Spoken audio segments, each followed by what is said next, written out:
అంత స్ట్రాంగ్ చేసింది నాన్న చెప్పండి.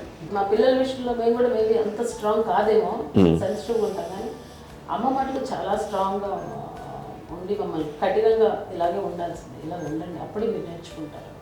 ఇక్కడ అమ్మ పాజిటివ్నెస్ గురించి మీకు మాట చెప్పాలి.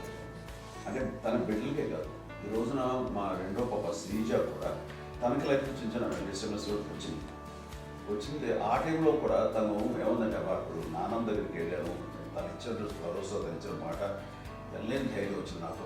నాన్నమ్మ దగ్గర ఎప్పుడు కూర్చోస్తాడు అప్పుడే పాజిటివ్ ఫీలింగ్ వస్తుందని నాతో షేర్ చేసుకుంటాను.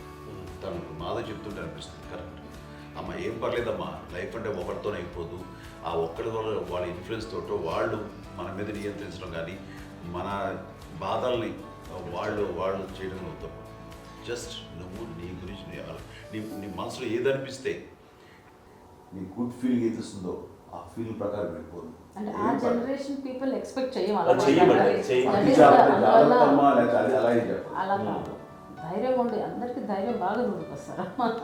ఫాదర్ కూడా, మా నాన్నగారు కూడా అస్సలు ఎప్పుడు అనేవాళ్ళు, ఎప్పుడు మీరు పెట్టే చెయ్యి మీరు ఎప్పుడు పైన ఉండాలి తప్ప తీసుకునేలా ఉండకండి, చేతులు పెట్టుకొని అనే అట్లాంటివి చెప్తుండేవాళ్ళు. అందుకని మాకు ఇంకా ఇండివిజువాలిటీ మాకు బాగా, ఎప్పుడు కూడా ఒకళ్ళని అడగడం అని, ఈవెన్ బ్రదర్స్ని అడగాలన్నా కూడా మాకు